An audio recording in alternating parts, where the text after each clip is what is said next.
Giants, warriors of unimaginable strength, a bloodline cursed from the days before the Great Flood. The story of Goliath and his brothers is far more than a legendary battle. It is the final chapter of an ancient war between the forces of darkness and the divine will of God. Who were the Nephilim? Were they merely mighty warriors, or did their origins stretch beyond the realm of men? The Bible speaks of them as giants, descendants of a mysterious race that once walked the earth, defying the natural order and spreading fear across nations. Though the flood sought to erase them, echoes of their bloodline remained, resurfacing in the form of Goliath and his brothers. But even the mightiest fall. Against all odds, it was not a warrior clad in armor who would strike down Goliath, but a shepherd boy armed with faith. David's victory was not just a triumph for Israel, it was the final blow against a bloodline that had long terrorized God's people. Yet there is more to this story than what many have heard. Was Goliath truly a towering 9 feet 9 inches tall, or has history altered the truth? Could remnants of the Nephilim still exist today? And what deeper meaning does this battle hold for us? In this video, we will uncover the true story of Goliath and his brothers, exploring their origins, the terrifying power they wielded, and how their reign of fear was brought to an end. Before we begin, make sure to like this video, subscribe to our channel, and turn on notifications so you never miss an episode. And we want to hear from you. What are your thoughts on the Nephilim? Could their influence still be present today? Share your insights in the comments below. Now let's step back in time and uncover the ancient battle between faith and fear, between light and darkness. The story of Goliath and his brothers is not merely an account of an ancient battle, but a revelation of a deeper, more enigmatic history that reaches back to the days before the Great Flood. The Nephilim, often described as giants or mighty men of renown, are first mentioned in Genesis, chapter 6, verse 1-4. These beings, born from the union of the sons of God and the daughters of men, were feared for their immense size, strength, and prowess. They were a race of warriors and conquerors whose existence threatened the balance of humanity. The identity of the sons of God has long been a subject of theological debate. Some scholars interpret them as fallen angels who took human wives, leading to the birth of hybrid offspring with superhuman attributes. Others propose that the phrase refers to the godly lineage of Seth intermingling with the descendants of Cain, leading to a corruption of humanity. Extra-biblical texts, such as the Book of Enoch, expand upon this narrative, detailing how a group of rebellious angels called the Watchers descended to earth and fathered the Nephilim, imparting forbidden knowledge to mankind and accelerating moral decay. The presence of the Nephilim contributed to the widespread violence and wickedness that ultimately led to the Great Flood, as described in Genesis, chapter 6, verse 5-7. God's decision to cleanse the earth was, in part, a response to the corruption brought by these beings. Despite the flood's intent to erase them, remnants of the Nephilim bloodline persisted. The Bible later describes giants in Canaan, including the Anakim, Rephaim, Emim, and Amorites, suggesting that their lineage was not entirely destroyed. The Israelites encountered these formidable adversaries as they journeyed toward the Promised Land. In Numbers chapter 13, verse 32-33, the Israelite spies sent to scout Canaan reported seeing men of gigantic stature, describing them as descendants of the Nephilim. Their fear was so great that they likened themselves to mere grasshoppers in comparison. Among the most infamous of these later giants were Goliath of Gath and his brothers, warriors of extraordinary size who terrorized the Israelites and fought under the banner of the Philistines. These warriors were not merely strong men, but towering figures whose presence on the battlefield instilled dread in their enemies. Some historical sources suggest that the Philistines may have intentionally recruited these giants for their military campaigns, recognizing their unparalleled combat prowess. Despite their imposing stature, the fate of the Nephilim and their descendants was ultimately sealed by divine intervention. David, an unassuming shepherd boy, stood against Goliath in what appeared to be an impossible confrontation. However, with faith in God and a single well-placed stone, he toppled the Philistine champion, proving that even the mightiest giants could not stand against the power of the Almighty. David's victory was not just a personal triumph, but a symbolic moment of divine justice, illustrating that faith and righteousness would always overcome corruption and brute strength. The Nephilim, whether seen as literal giants or as symbols of humanity's fallen state, remain one of the Bible's most fascinating and mysterious subjects. Their presence in Scripture serves as a warning of the dangers of hubris, unchecked power, and spiritual rebellion. Yet, their ultimate defeat at the hands of God's chosen warriors underscores the triumph of faith over fear, a theme that echoes throughout biblical history. Goliath was no ordinary soldier.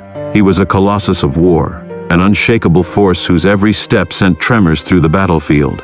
His armor gleamed under the sun, and his towering presence alone was enough to unnerve even the bravest warriors.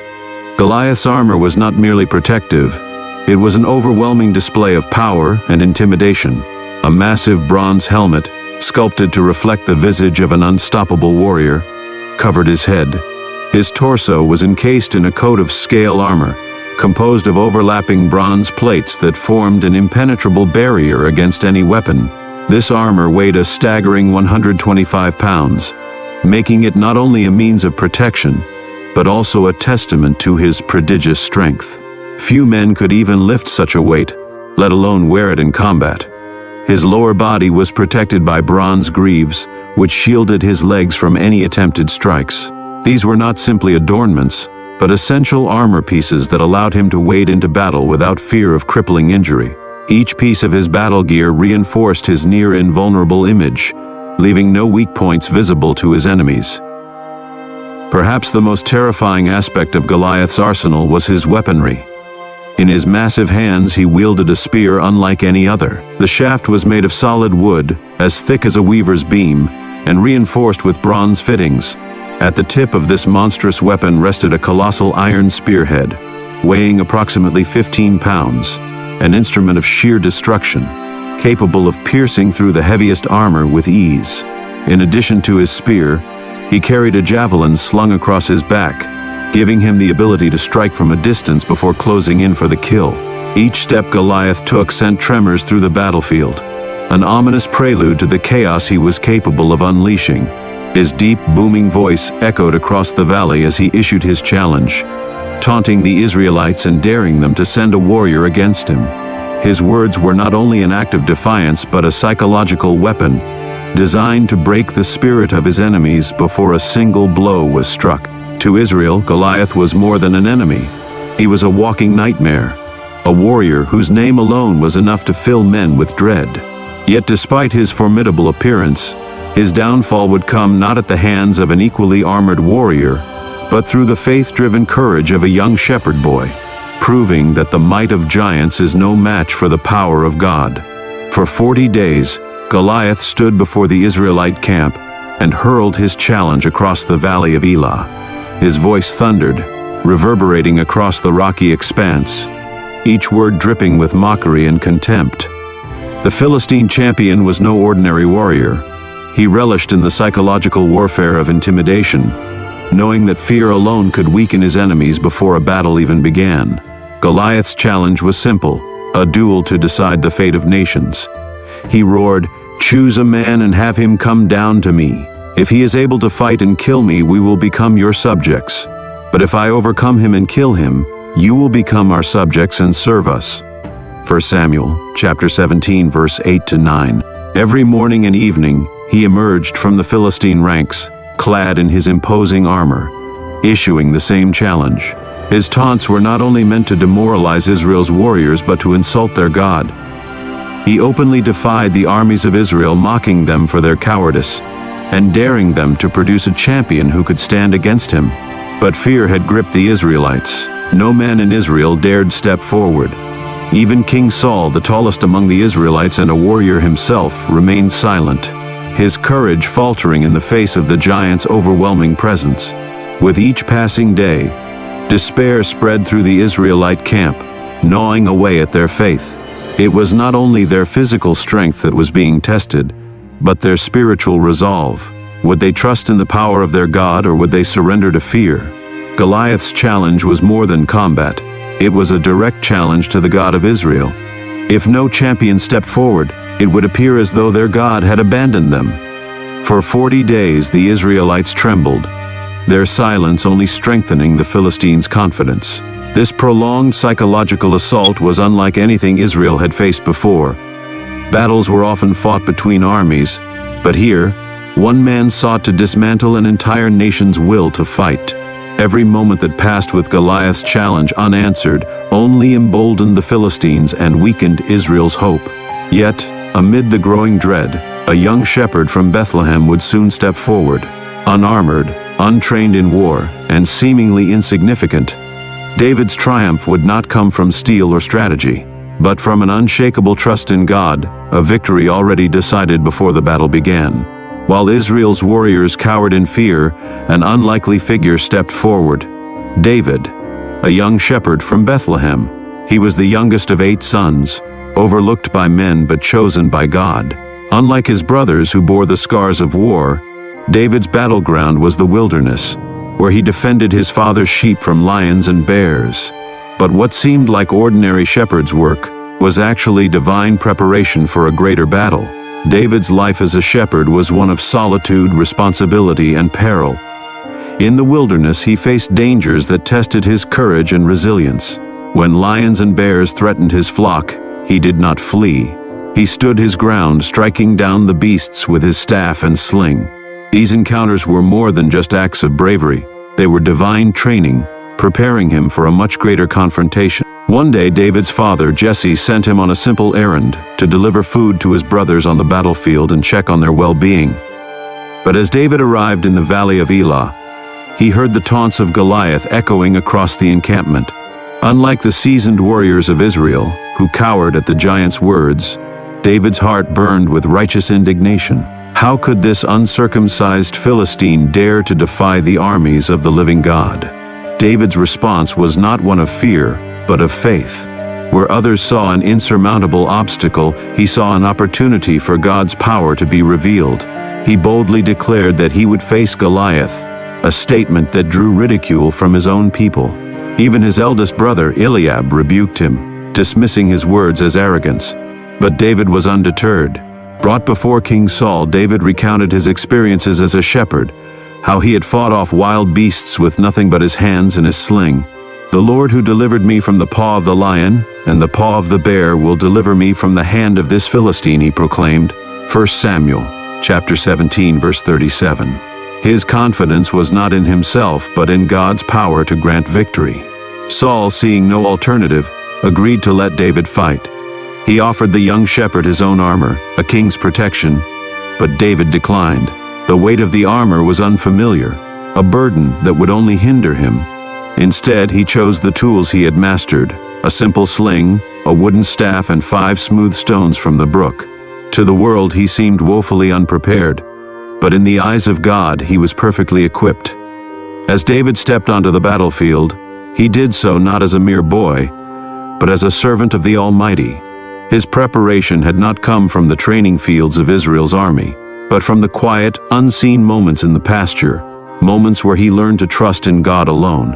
And now, as he faced the greatest foe of his life, his heart remained steadfast. Where others relied on weapons and armor, David relied on something greater, faith. And with that faith, he would walk into history, proving that it is not the strength of the warrior, but the power of God that determines the outcome of battle.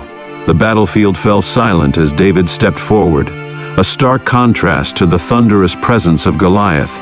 He sneered, his voice filled with disdain. "Am I a dog that you come at me with sticks?" 1 Samuel, chapter 17, verse 43. His laughter echoed across the valley as he mocked the audacity of Israel's so-called champion. But David remained undeterred. With unwavering conviction, he declared, "You come against me with sword and spear and javelin, but I come against you in the name of the Lord Almighty." 1 Samuel chapter 17, verse 45. These were not mere words, but a proclamation of divine power. As the battle commenced, David wasted no time. While Goliath lumbered forward, weighed down by his immense armor and weaponry, David moved with the swiftness of a shepherd accustomed to the wilderness. He reached into his pouch and retrieved a smooth stone, placing it into the leather sling that had been his trusted tool for protecting his flock. With practiced precision, he swung the sling and released the stone. The projectile sliced through the air with divine accuracy, striking Goliath squarely in the forehead. The impact was immediate. The great giant who had instilled fear in Israel for 40 days staggered, his massive frame swaying under the force of the blow. A moment later he collapsed with a resounding thud. His mighty form sprawled upon the battlefield. The air grew still as both armies stared in stunned silence, unable to comprehend what had just occurred. The seemingly invincible warrior had been felled, not by sword or spear, but by the faith of a young shepherd and a single stone. But David did not stop there. Seizing Goliath's enormous sword, he approached the fallen giant and, with a swift motion, severed his head. Blood stained the ground as he lifted the gruesome trophy for all to see, a visible sign of Israel's triumph. The sight of their fallen champion struck terror into the hearts of the Philistine army. The men who had stood so confidently behind Goliath now turned and fled in sheer panic, their courage shattered. The Israelites, emboldened by this miraculous victory, surged forward in pursuit. They chased the retreating Philistines, striking them down along the road to Shaaraim, all the way to the gates of Ekron and Gath. The battle that had begun with fear ended in resounding triumph, a victory not just for Israel, but for the glory of God. David carried Goliath's severed head to Jerusalem, a powerful symbol of God's deliverance. The once mocked shepherd boy was now the hero of Israel, proving that the power of faith could overcome even the mightiest foes. This victory would set the stage for David's rise as a future king, a man after God's own heart. Through this battle, God demonstrated that strength is not found in physical might or grand displays of power, but in unwavering trust in Him. The fall of Goliath was more than just a military victory. It was a testament to the reality that when God fights for His people, no force on earth can stand against them. But Goliath was not the only giant in the land. He had brothers, other warriors of extraordinary size, all part of the same formidable bloodline. Each of them met their end in battle, proving that no force, no matter how great, could stand against God's chosen people. One of the first recorded battles against Goliath's kin occurred when Ishbi-Benob, a warrior of immense size and power, sought revenge for Goliath's death. He wielded a spear of extraordinary weight, crafted to pierce through even the strongest armor. He targeted David himself, sensing an opportunity to strike down Israel's greatest warrior. But before he could land his fatal blow, Abishai, one of David's mighty men, intervened, slaying the giant and saving the king. 2 Samuel chapter 21 verse 16 to 17. This event marked the beginning of the end for Goliath's bloodline. Another of the Philistine giants, Saph, took up arms against Israel, seeking to reclaim the honor lost with Goliath's defeat. He was renowned for his brute strength and skill in combat, yet despite his fearsome reputation, he fell in battle against one of David's warriors. 2 Samuel chapter 21 verse 18. His death further demonstrated that the giant's dominance was waning and God's power reigned supreme. Lami, identified in biblical accounts as the brother of Goliath, was another fearsome warrior who sought to avenge his fallen kin. Armed with a spear as large as a weaver's beam, he was a formidable opponent. Yet he too met his demise at the hands of Elhanan, one of David's elite fighters. 1 Chronicles chapter 20 verse 5. This battle signified that even those directly related to Goliath could not escape their fated downfall. Perhaps the most unusual of Goliath's kin was a warrior described as having 6 fingers on each hand and 6 toes on each foot. This deformity, rather than being a mere oddity, was likely seen as a mark of supernatural origin, reinforcing the belief that these beings were not entirely human. However, even this anomaly was no match for God's warriors, as he was struck down by Jonathan, the son of Shimeah, and David's nephew. 2 Samuel chapter 21 verse 20 to 21. The reign of the Nephilim's descendants was coming to an end. One by one, the giants who once terrorized the land fell, their bloodline wiped from history. With each victory, the message was clear: God's judgment had fallen upon them, and David's warriors ensured that none would remain. This systematic elimination of Goliath's brothers and kin was not just an act of war, but a divine mandate. fulfilling God's promise to Israel that they would overcome even the mightiest of foes. Their deaths marked the end of an era, a time when giants roamed the land, standing as symbols of defiance against God. And just as David's faith had conquered Goliath, so too did the faith of his warriors eradicate the last remnants of these towering enemies. The giants had once cast a shadow of fear over Israel, but now their names were but echoes of a bygone age, their power undone by the will of the Almighty. Throughout biblical texts, giants are mentioned multiple times, reinforcing the significance of their presence in ancient times. The Rephaim, Anakim, and Amim are among the various tribes that carried the Nephilim legacy, as referenced in passages such as Deuteronomy, chapter 2, verse 10 to 11, and Numbers, chapter 13, verse 32 to 33. The existence of these giants was not merely a legend, but a reality that shaped the history of ancient Israel, influencing its battles, territorial conquests, and theological reflections on divine justice. The book of Deuteronomy describes how the Israelites encountered giants in the lands they sought to inhabit, with the Rephaim being specifically noted as a race of great stature. The Anakim, another group of formidable giants, were feared even by seasoned warriors. When Moses sent spies into Canaan, they returned with reports of giants dwelling in the land, stating, "We seemed like grasshoppers in our own eyes, and we looked the same to them." Numbers, chapter 13, verse 33. Their fear reflects not just the physical enormity of these beings, but the psychological dominance they exerted over their enemies. There are notable discrepancies in different biblical translations regarding the stature of these giants, particularly Goliath's height. The Masoretic text of the Hebrew Bible records Goliath's height as 6 cubits and a span, approximately 9 feet, 9 inches or 2 meters and 97 centimeters. However, the Septuagint, an ancient Greek translation of the Old Testament, describes him as 4 cubits and a span, about 6 feet, 9 inches or 2 meters and 6 centimeters. These variations have led scholars to debate whether textual alterations occurred over time or whether different traditions recorded distinct measurements. Ancient manuscripts such as the Dead Sea Scrolls provide additional variations, further deepening the mystery surrounding the true height of these biblical giants. Some scholars argue that later scribes may have exaggerated their stature to emphasize their imposing presence, while others contend that these discrepancies reflect genuine differences in regional accounts and oral traditions. Beyond the Bible, extra-biblical texts such as the Book of Enoch and the Book of Giants elaborate on the origins and deeds of the Nephilim.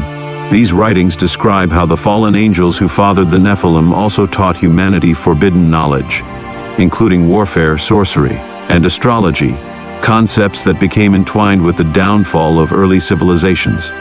While these texts are not considered canonical in most Jewish and Christian traditions, they provide valuable insights into how ancient cultures perceive the Nephilim and their influence on the world.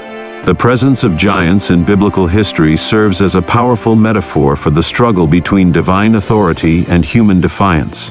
They represent obstacles that only faith in God can overcome, reinforcing the biblical theme that spiritual strength surpasses physical might.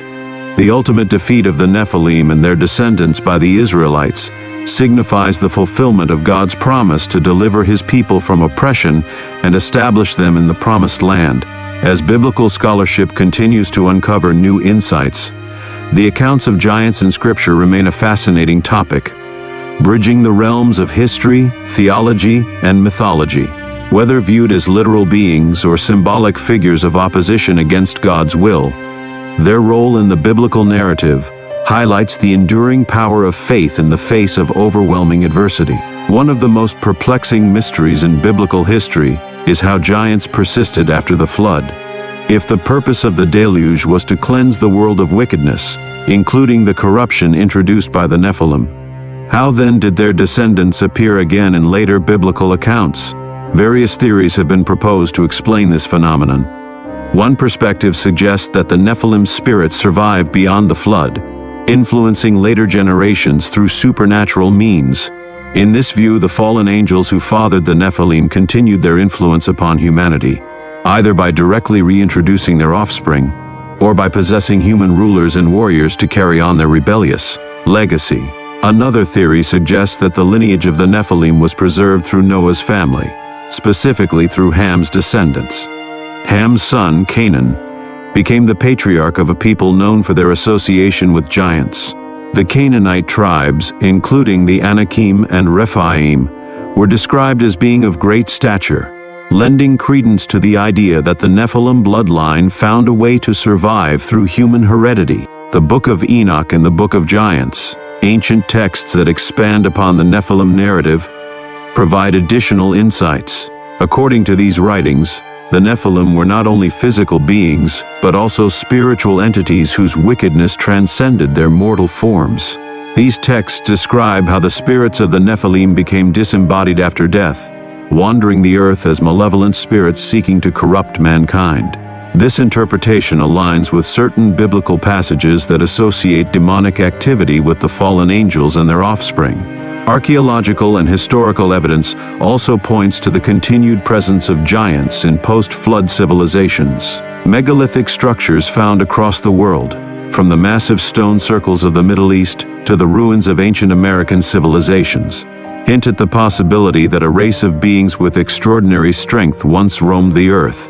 Some researchers speculate that these architectural feats were achieved with the aid of beings who possessed knowledge and abilities beyond those of ordinary humans. In biblical accounts, the Philistines and other Canaanite tribes seem to have had an unusual concentration of giants within their ranks. The persistence of these beings suggests that they either continued to be born into specific bloodlines or were somehow recreated through spiritual means. This has led some scholars to propose that the Nephilim may have been hybrids, not merely in terms of ancestry, but also in their nature, existing between the physical and supernatural realms. Regardless of how the giants persisted after the flood, their role in biblical history remained consistent.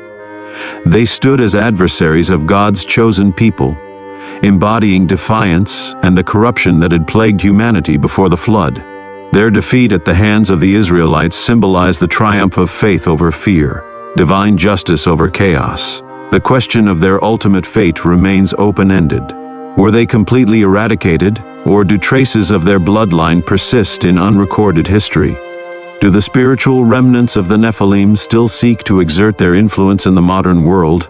These questions continue to inspire theological inquiry and scholarly debate, ensuring that the legend of the Nephilim endures as one of the most mysterious and compelling elements of biblical lore.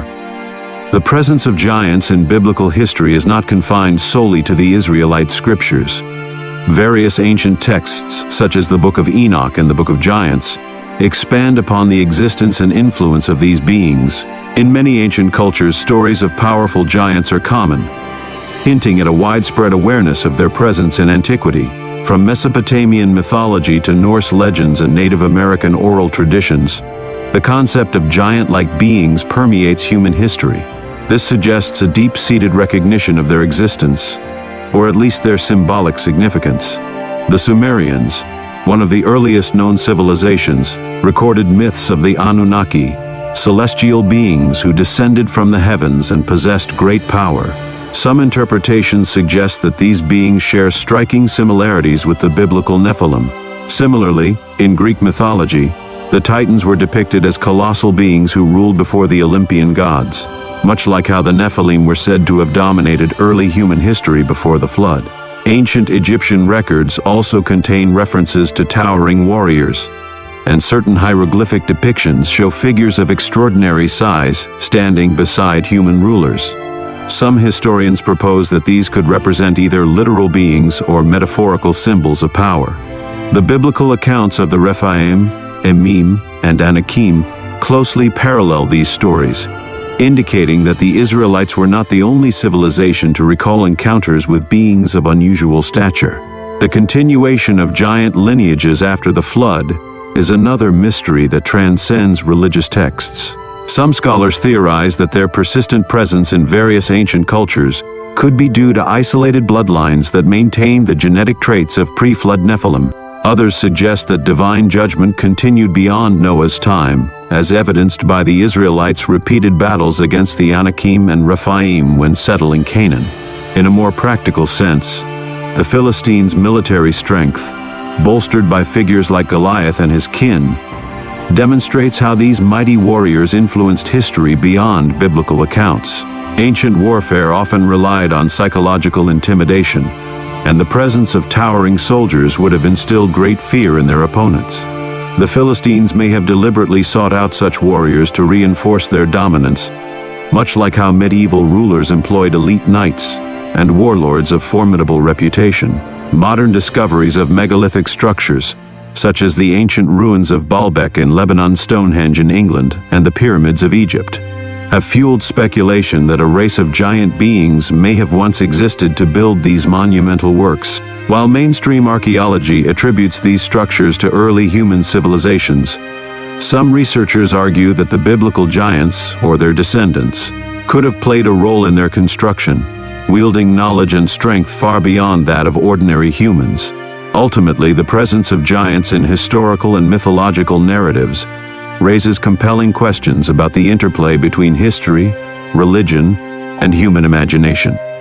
Whether seen as literal beings or as metaphors for chaos and divine punishment, their stories persist across cultures and epochs, ensuring that the legend of the giants endures as one of the most captivating mysteries of antiquity.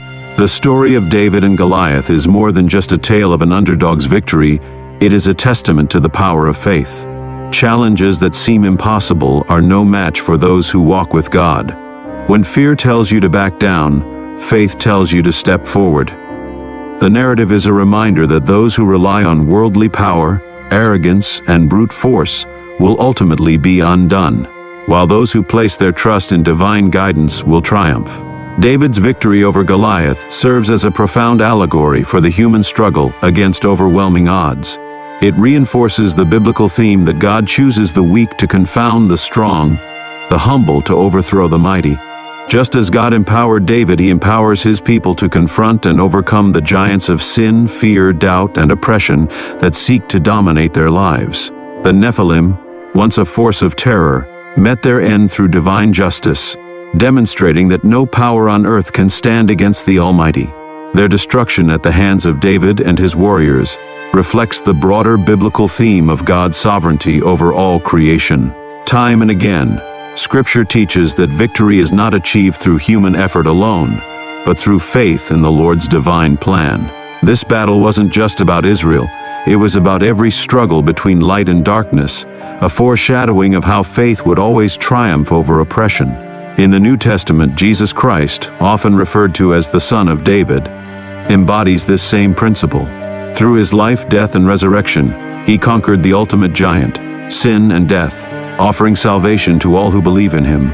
The battle between David and Goliath, therefore, is not merely a historical account, but a spiritual paradigm.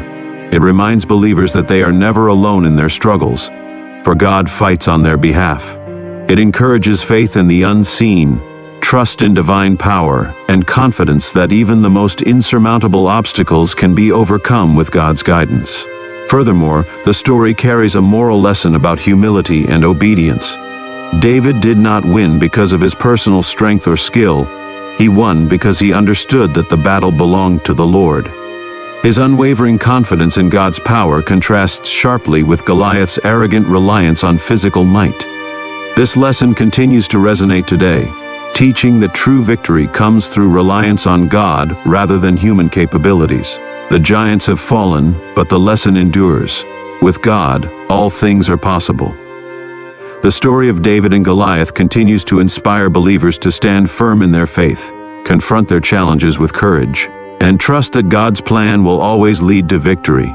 Just as David stepped forward with nothing but faith and a sling, so too are believers called to face their battles with the assurance that God is on their side, and with him, no enemy, physical or spiritual, can stand. The battle against Goliath was not just a physical encounter, it was a spiritual confrontation between faith and fear, between trust in God and reliance on worldly power. David's triumph was not merely his own, but a victory for all who believe that with God no enemy, no matter how formidable, can stand. Though Goliath fell, his brothers sought to continue his legacy of terror. Yet one by one they were defeated, proof that no power, spiritual or physical, can stand against faith. The Nephilim story may be shrouded in mystery, but one truth is clear: faith remains the greatest weapon of all.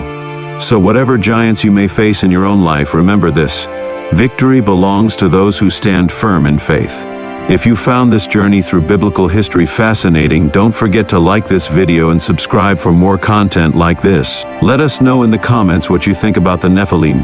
Do you believe their bloodline still exists today? And don't forget to share this with others who may find it just as thought-provoking. Thank you for watching, and may your faith be as unwavering as David's. Until next time, stay blessed.